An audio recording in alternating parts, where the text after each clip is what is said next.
Hello दोस्तों, स्वागत है रानी स्टोरीज पर। कैसे हो आप सब?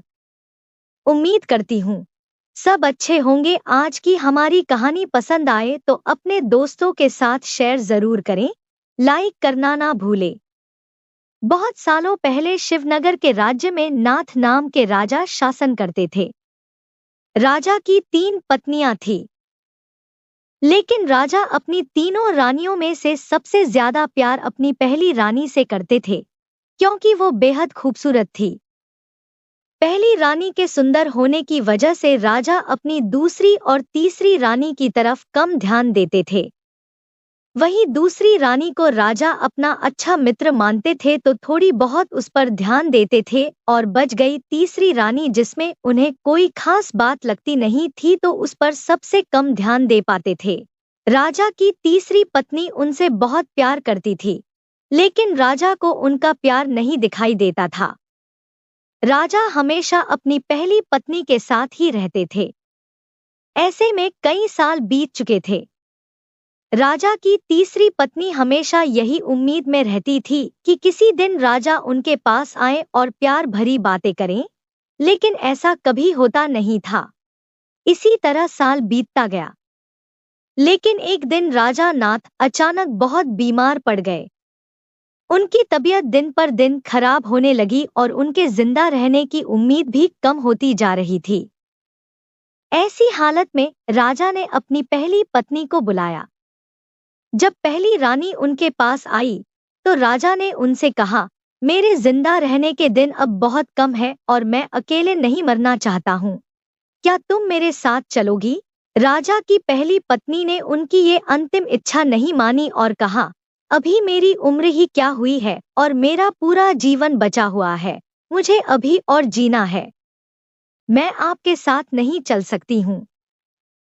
यह कहकर रानी राजा के कमरे से बाहर चली गई। उसके बाद राजा ने दूसरी रानी को बुलावाया। राजा की अंतिम इच्छा के बारे में जब दूसरी रानी को मालूम पड़ा कि वह मरने वाले हैं और अपने साथ अपनी बीवी को ले जाना चाहते हैं, तो इस वजह से वह राजा के पास ही नहीं गई। राजा अपनी दोनों चहेती रानियों से बहुत निराश हो गए। उन्होंने सोचा था कि मैंने कभी अपनी तीसरी पत्नी को प्यार नहीं दिया, न बात की उससे। अब उसे मैं कैसे बुलाऊं?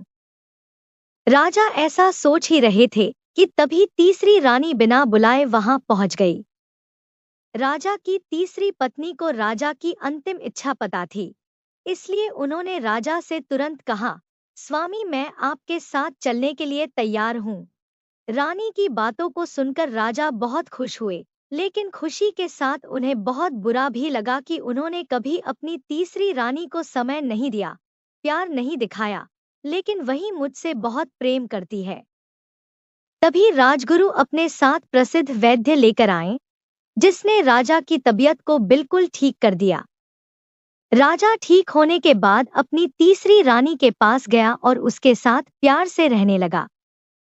अब राजा हमेशा तीसरी रानी को ही अपने पास रखता था और दोनों महल में अपना खुशहाल जीवन बिताने लगे।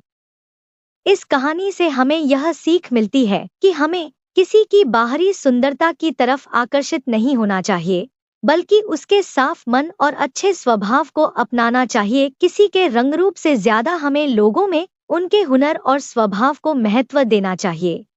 इस कहानी से सीख लेनी चाहिए कि कैसे व्यक्ति सुंदरता की वजह से एक इंसान पर आश्रित हो जाता है, लेकिन जरूरत पड़ने पर वही इंसान जब आपका साथ न दे तो कितना बुरा लगता है। हमें इंसान की परख हमेशा उसके आचरण और उसके साफ दिल से करनी चाहिए, न कि उसकी खूबसूरती से, क्योंकि मुसीबत आने पर खूबसूरत व्यक्ति भले आपका साथ दे या न दे, लेकिन एक अच्छे स्वभाव और साफ मन वाला व्यक्ति आपका साथ जरूर देगा। व्यक्ति अगर सुंदरता की तरफ अधिक आकर्षित होता है और अच्छे व्यक्ति की पहचान नहीं कर पाता, ऐसे में जब मुसीबत पड़ती है तो एक अच्छे और सच्चे मन वाला ही साथ देता है। खूबसूरत व्यक्ति सिर्फ आपका साथ तब तक देगा जब तक आपके साथ सब सही हो रहा है। जब बुरी परिस्थिति आती है तो वह अपना पल्ला झाड़ लेता है। कहानी पसंद आए तो सब्सक्राइब करना ना भूलें। मिलते हैं अगली कहानी के साथ। धन्यवाद।